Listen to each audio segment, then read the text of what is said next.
I almost scrolled past it. Everyone did. It was late July, and somewhere in a quiet garage, a small piece of metal sat bolted to the front of a race car. The kind of part nobody thinks twice about. No press conference addressed it. No headline explained it. Somewhere in this sport, a decision had been made, and nobody offered an explanation for why. And the man who finally broke that silence wasn't a reporter. He wasn't a fan. He was someone who had every reason to stay quiet, and didn't. Here's why the silence mattered in the first place. 22 races into the 2026 season, Toyota had won 13 races. Chevrolet had won 6. Ford had won 3. That means Toyota had more victories than Chevrolet and Ford combined. Tyler Reddick and Denny Hamlin spent long stretches dominating the points standings. And at one point, 7 Toyota drivers were positioned to make the playoffs field. The irony sat heavy over the entire garage. The next-gen car was engineered specifically to prevent this kind of runaway dominance. Every team is required to use the same parts sourced from the same suppliers. Yet one manufacturer was assembling those identical parts better than everyone else on the grid. The question haunting every crew chief on pit road was simple. What exactly was Toyota doing that nobody else had figured out? By the way, before this story unfolds any further, we're closing in on 1,500 subscribers here on NASCAR Insider TV, and if breakdowns like this one are the reason you keep coming back, hitting subscribe helps this channel keep chasing stories nobody else is covering. The first real crack in the silence came on July 28th, during an episode of Kevin Harvick's Happy Hour podcast.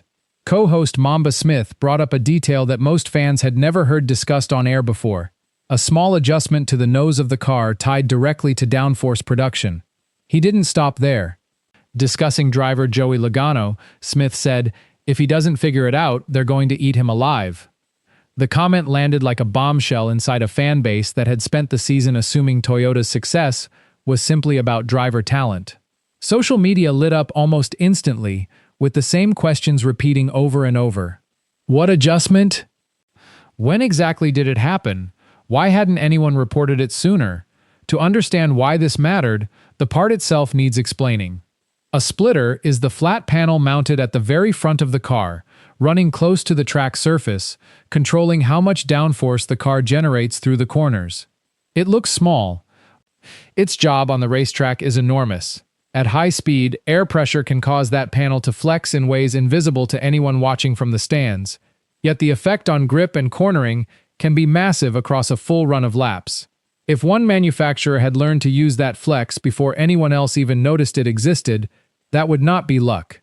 That would be an edge built quietly, race after race.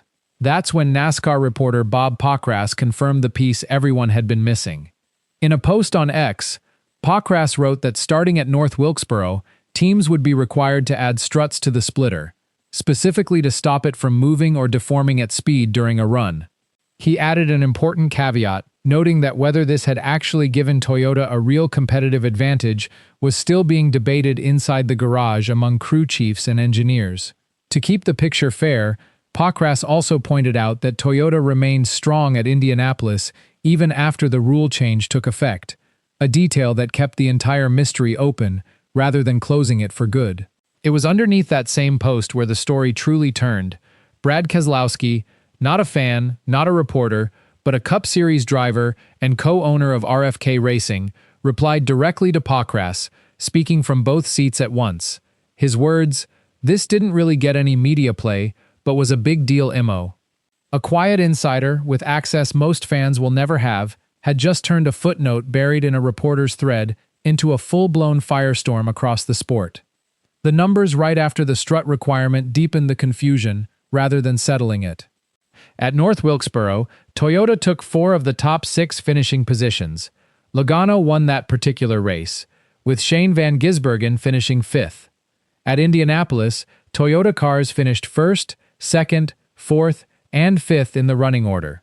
Ford showed real signs of life at both events, with Logano posting strong runs and Ford placing multiple cars inside the top 15 overall. But both of those tracks have traditionally favored Ford cars for years, which muddies any clean conclusion drawn from just 2 race weekends. 2 theories now sit side by side, unresolved. Either the splitter was never the real secret behind Toyota's dominance, or it was part of it, and Toyota remains fast even without that particular edge in place. On Reddit, the garage's collective suspicion spilled directly into public theorizing among fans. One user drew a direct line back to the 2018 window scandal, calling this the same pattern of flexi-panel controversy resurfacing years later in a different form. Another user connected splitter flex directly to diffuser airflow, arguing it created a long-run tire wear advantage that wouldn't necessarily show up on a single fast lap. A more technical commenter argued the splitter was actually being pushed down rather than flexed upward, referencing jackstand rule provisions and past inspection penalties tied to teams stomping the splitter after passing inspection. A skeptical voice pushed back, arguing Toyota's real advantage was mechanical grip and handling rather than aerodynamics, pointing out the manufacturer stayed fast for 2 full race weekends even after the fix was mandated. The reactions on X kept the controversy escalating well beyond the garage. Denny Hamlin framed Toyota's season-long success as the product of preparation, collaboration, and execution, daring rivals to still beat them on race day, regardless of any rule change. Mamba Smith doubled down on his podcast comments, calling this one of the most overlooked stories of the entire season. Joey Logano responded with a measured comment about simply adapting to rule changes as they arrive throughout a long season. Chase Elliott added his own note on how tiny margins end up defining long runs across an entire race distance. None of them fully confirmed the theory. None of them fully denied it either. Keselowski didn't stop at the splitter controversy alone. His larger claim reaches much further, that races across this sport are being decided in boardrooms long before cars ever hit the racetrack on Sunday. He pointed to the 2020-2021 rules shift that moved engineering power away from individual race teams and toward the manufacturers themselves.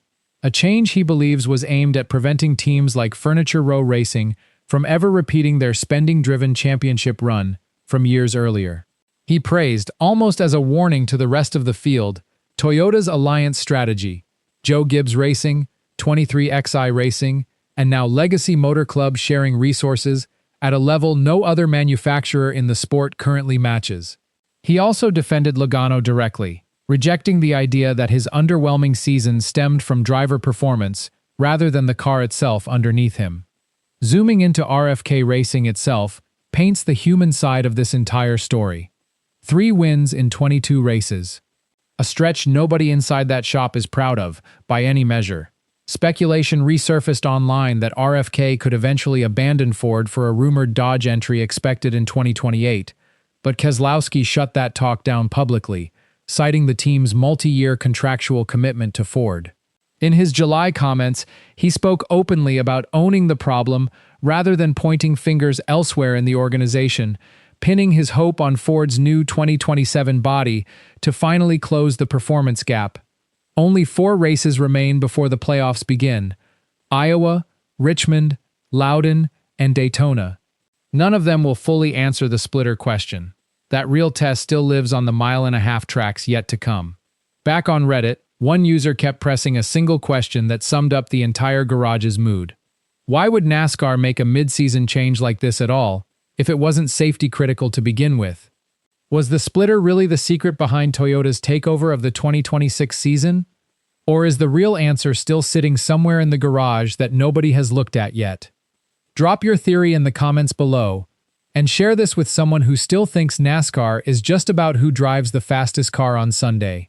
If you enjoy real NASCAR breakdowns like this, you'll like what's coming next.